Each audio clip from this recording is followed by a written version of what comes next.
Bro, that little how dare you girl? Yeah. How dare you? You know, the climate change girl? You know, the little autistic girl? She's an well, adult now now, nobody she's cares. free Palestine. She's singing things off her phone. Now she's at the front of a boat like George Washington, making its way to Gaza.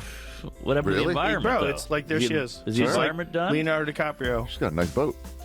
From the river to the rising sea level. She's going to Not fix bad, it. dude. She's going to break the Not Israeli bad. naval That's really blockade. good. I'm working I on should it. got more. Bro, those IDF guys are going to turn her into cat food. They will light her up from the fucking shore before she's even close. They don't play no Everyone's games. gonna. They don't play Both no. sides are gonna blow that boat. Yeah, they don't the play second no they see games. it. Yeah. They actually maybe come together on who gets to blow it up. Maybe that can bridge the gap. Greta Thunberg has just activated a surprising new side quest in her ongoing Eco Crusader RPG, the Gaza Expedition. Because naturally, once you've scolded world leaders, turned climate summits into viral TED Talk showdowns, and delivered speeches, that sound like an impassioned teen calling out their dad for microwaving leftovers in a plastic container. It only makes sense to level up. Now, she's striding into a live geopolitical conflict with the dramatic flair of a brooding Pinterest. Mantra printed on recycled paper. What is that lady? That lady's moral outrage at what have you done? How dare you? How dare you? And everybody's like, yes, we like what you just did. And so now you do it all the time. And so now somehow or another, a 16-year-old kid travels all over the world telling everybody they're bad, flying around in jet. For a child to be in a position where they become virtuous, they love that. And again, I'm not saying that like Greta Thunberg is not an intelligent person, because she clearly is, and she's very young. And again, I was way dumber than her when I was her age. But what she said was not this extraordinary message of wisdom that would merit the kind of attention that she got. And it's also, it's not within her power as a 16-year-old to get in front of all these people. So it's kind of like a form of exploitation. It's a willing exploitation, but you're using her as a political... Yes, Greta, equipped with the emotional nuance of a damp recycling bin and the worldly wisdom of someone whose boldest escapade involves lecturing Germans about bottled water at Terminal B, has now set her sights on Gaza. Because clearly, the tangled web of Middle Eastern geopolitics has just been holding its breath, waiting for a teenager armed with a weather app, a furrowed brow, and the unwavering conviction of someone who once boycotted plastic straws to step in and sort out millennia of unrest. Reaction to the IDF boarding Greta Thunberg's so-called freedom yacht. What did you think of this little expedition by Greta Thunberg? Did she achieve her aims? I mean, she's certainly got a lot of international attention, which is what I guess she's really after. She's in the business of attention seeking. This PR stunt of hers has spectacularly failed. It was always going to. I mean, this narcissist Greta Thunberg, who just has spent so many years being so hysterical about climate change, and now she's, showing support for Hamas on this ship, which was absolutely... There she goes, Greta, flanked by a squad of guilt-fueled activists, gripping a megaphone like it's Thor's Mjolnir, as if righteous indignation alone might rewrite centuries of conflict. You half expect her to bellow, "How dare you!" and for Hamas to suddenly renounce terror in favor of composting and organic farming. It's like a climate-themed middle school play collided headfirst with a hard-edged geopolitical docuseries, except this version's unscripted and somehow even more surreal. What's the actual plan here? Is Greta going to roll into Gaza with solar panels tucked under one arm and diplomacy under the other? Deliver a hand-sewn reusable tote to the IDF as a peace offering? Shout at a drone mid-air until it powers down for not meeting EU emission standards? Her presence in the conflict zone makes about as much logistical sense as installing a bike lane through Mordor and expecting Sauron to sign up for a rideshare app. But hey, maybe rage-fueled idealism is the new foreign policy. Greta Thunberg, who had been kidnapped, and I got to admit, it was the most strange kidnapping you've ever seen in your life. The IDF intercepted her boat as it headed towards Gaza, and having kidnapped her, they plied her with water and sandwiches. Then they took her to safety, where they requested she watch a video, the horrific atrocities committed by Hamas on October 7. Greta Thunberg, when she realised what that video was, refused to watch. And so next minute, these evil kidnappers put her on a plane back to Europe, from whence she had... You've got to hand it to her. Greta's got range. One week, she's scolding Europe for the environmental audacity of boiling pasta, and the next, she's marching through a war zone like the climate-conscious cousin of Lara Croft. Minus the survival skills, historical context, or even a beginner's grasp of geopolitical nuance. It's performance activism at its boldest, jet-setting from carbon footprints to conflict zones with the same determined glare, as if fury alone can rewrite centuries of tension and tragedy. Thunberg going to Palestine is like those people going to the unchartable islands and be like, "Hi, I'm Christian." Just spear you immediately. Yeah, like North Sentinel Island. Jesus, you've forsaken me. That's crazy. bro. Or the white social worker who goes into Baltimore ghetto. He's like, "Hey, everybody, I'm here," and they just. Joe Rogan, quite understandably, nearly choked on a slab of elk meat when this campaign hit his radar. And honestly, who could blame him? The man spends his days interviewing astronauts, neuroscientists, MMA fighters, and the occasional dude who swears Bigfoot runs a CrossFit gym in the Rockies. Yet somehow, Greta's Grand Gaza adventure still managed to be the most mind-bending twist he's seen all year. Greta Thunberg marching into Gaza to raise awareness is the activist equivalent of spray painting a peace sign on a building engulfed in flames, and proudly declaring it sustainable architecture. It's not strategic, it's not impactful, it's a misguided performance, more spectacle than substance. A kind of dangerously naive cosplay of global saviorism wrapped in Instagram aesthetics and protest slogans. And her followers? They're devouring it like it's gluten-free, organic tofu hand-pressed by Himalayan monks. From their Wi-Fi-enabled Teslas, oat milk lattes in hand, they repost her conflict zone selfies with captions like, This is bravery." No, sweetheart. Bravery is the paramedic sprinting toward gunfire to pull someone out of the rubble. Bravery is the doctor, patching wounds in a field hospital under fire. Not a teenage climate influencer landing in a war zone with the moral certainty of someone who just learned about injustice from a documentary and thinks hashtags are policy. This isn't courage. It's the theatrical peak of virtue signaling, performed.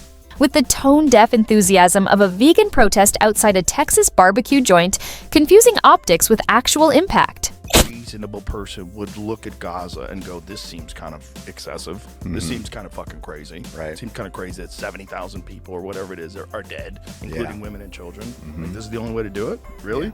Any reasonable person, that doesn't make you anti-Semitic. It doesn't make you anti-Zionist. It doesn't make you anything. It just like doesn't make you pro-Hamas. Like, no, it could be pro-human. Yeah, human like, beings. I don't think humans should be. Ah yes, Greta's back, and she's got that unmistakable glazed messianic stare again. You know the look, the wide-eyed intensity of someone who skimmed a single paragraph from a UN white paper and suddenly believes she's the Nordic reincarnation of Gandhi. Forget centuries of religious strife, geopolitical landmines, and tangled power struggles. She's armed with a cardboard sign, a hand-knitted sweater woven from sustainable despair, and just enough moral fervor to start a small cult. And, you know, she made the journey as carbon neutral as humanly possible.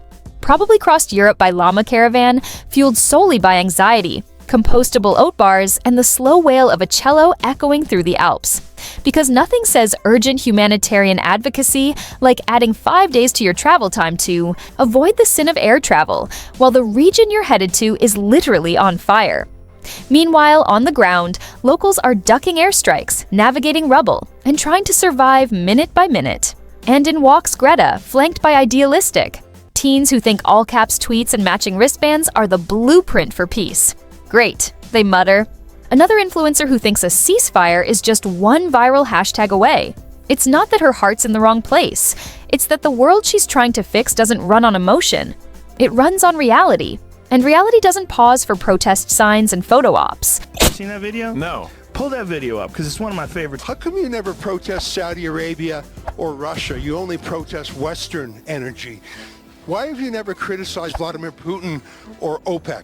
Yeah, I've never done that. Never, ever. Will you do so now? Will you condemn OPEC energy? Have you ever been on a private jet even once? I own 100 private jets. Well, have you been on, how about once? Have you ever been on a private jet? All the time.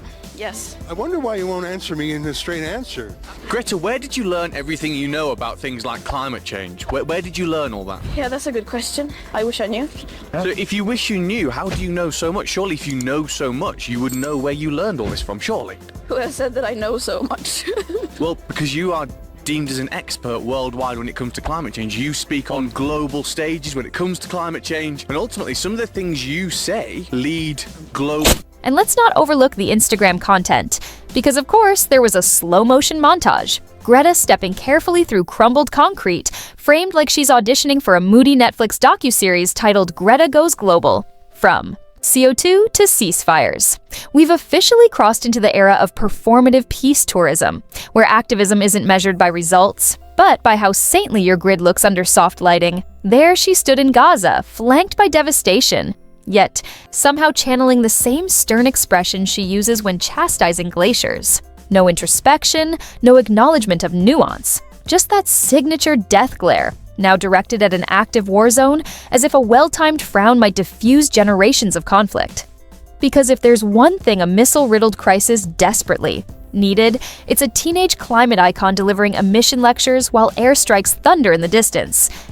And let's be clear, this isn't courage.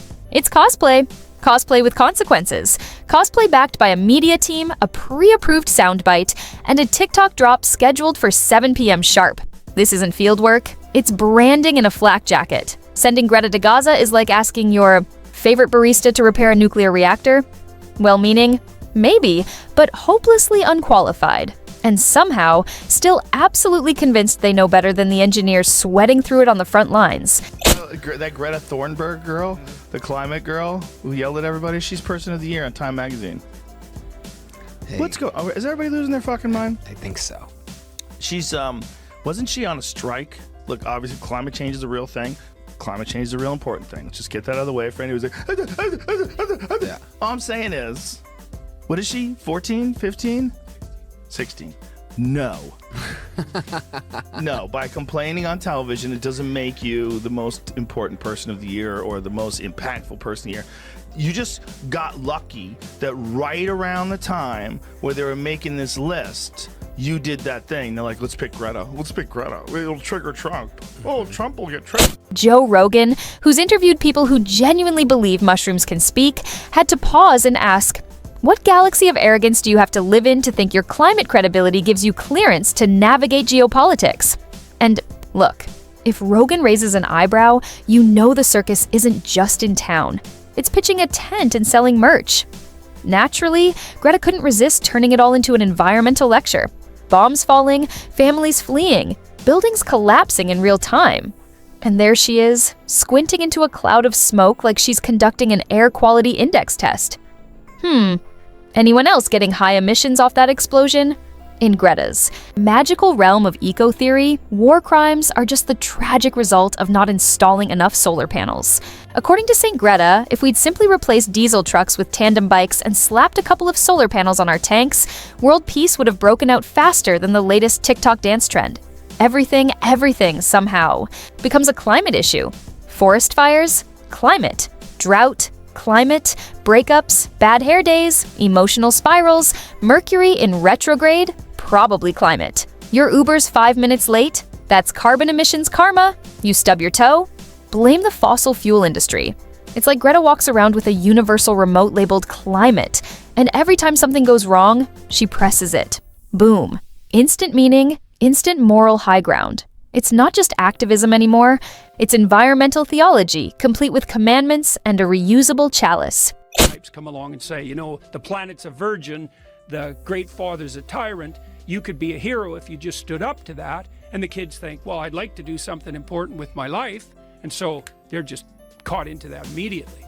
But because it's a one-sided story, a one-sided religious story is an ideology. And a great representation of that is what they've done with Greta Thunberg. Yeah, exactly. It's so funny, you know, because I thought 10 years ago, we live in the delusion of a disturbed 13-year-old girl. How did that happen? And then, you know, Greta Thunberg showed up, and I thought, oh well, there we go. Now we've got the 13-year-old. I feel sorry for her, you know, because she was chased into this apocalyptic terror that we're trying to enforce them. Forget ceasefires. Greta's vision of warfare is strictly eco-friendly. We're talking solar-powered tanks, wind turbine grenade launchers, and biodegradable bullets that whisper sustainability as they dissolve midair. In her ideal battlefield, every weapon comes with a carbon offset. Hamas? Don't even think about firing unless your rockets are wind-powered and constructed from responsibly upcycled bamboo. IDF?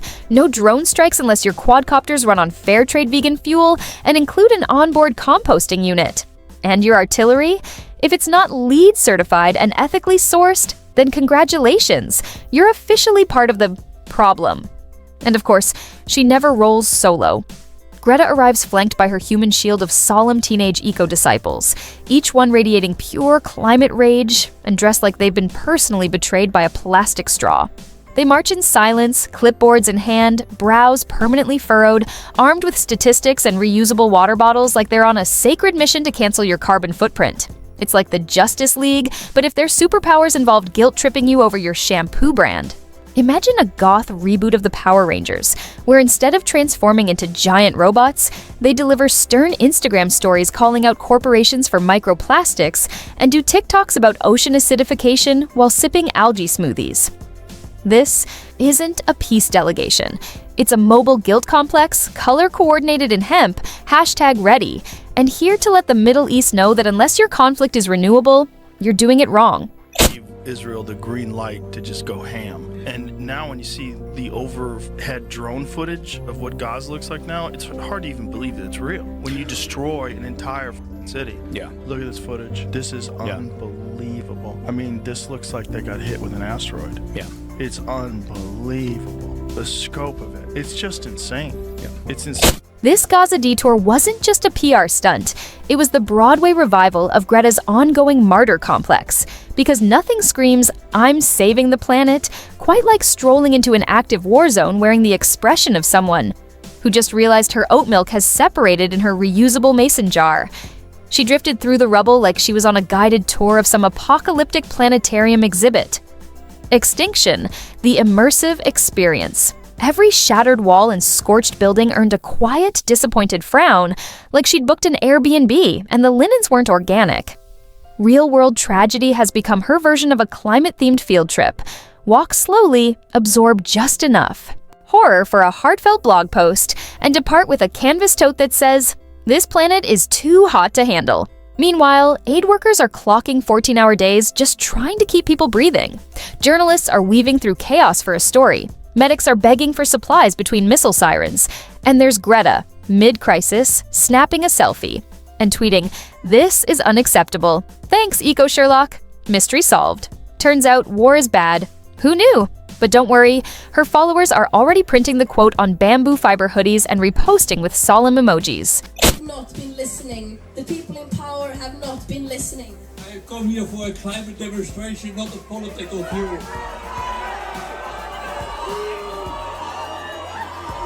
Calm down. Calm down. Calm down.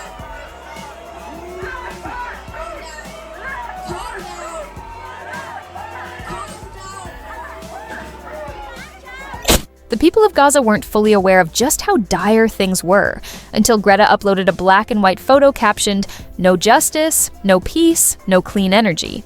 Because nothing clarifies a humanitarian crisis like a filtered Instagram post and a caption that reads like it was brainstormed during a vegan brunch. Naturally, she took the opportunity to fire off jabs at her usual villains: governments, oil conglomerates, shadowy capitalist overlords, and possibly Elon Musk's. Wi-Fi satellites, clearly to blame for both global warming and her weak signal. If something emits a signal, turns a profit, or contains more than 0.01% joy, Greta's probably against it. She burns more rhetorical fuel-attacking capitalism than most airlines go through on a cross-Atlantic flight, fuel she'd never use. Of course, but Greta's real superpower isn't environmentalism, it's guilt merchandising. She can weaponize a frown like it's military grade.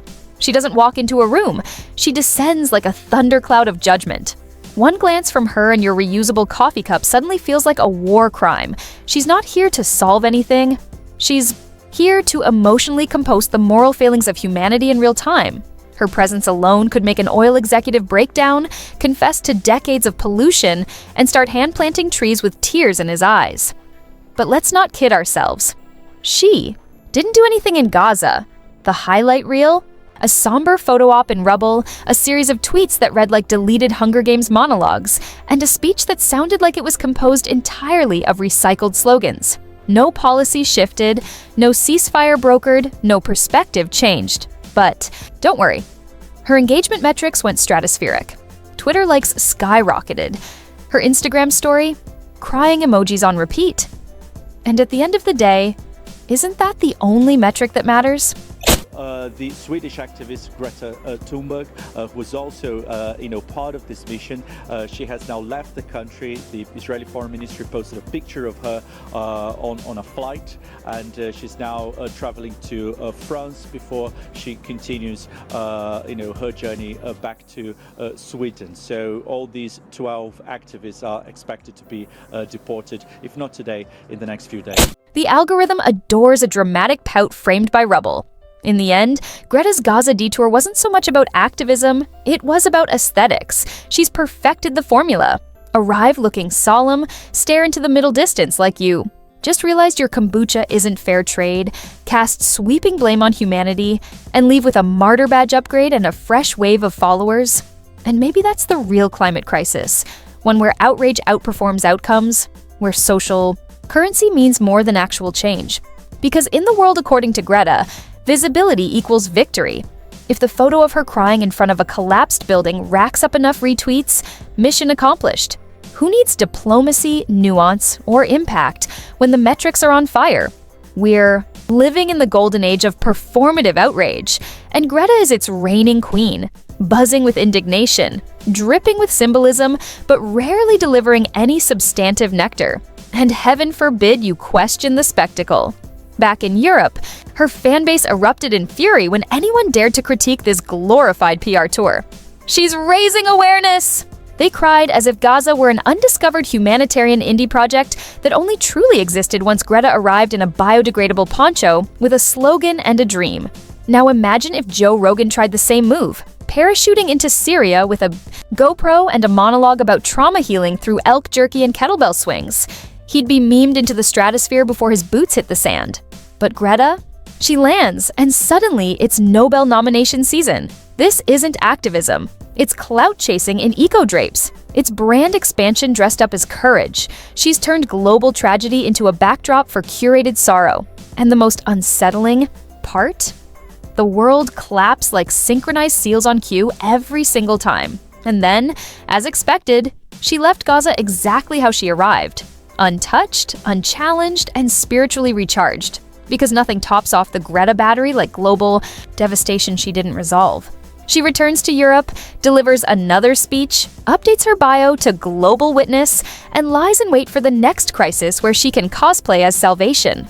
Meanwhile, the people left behind remain in the rubble, still suffering, still unheard. But at least now they have Greta's pity and a grainy photo of her standing solemnly beside what used to be a home.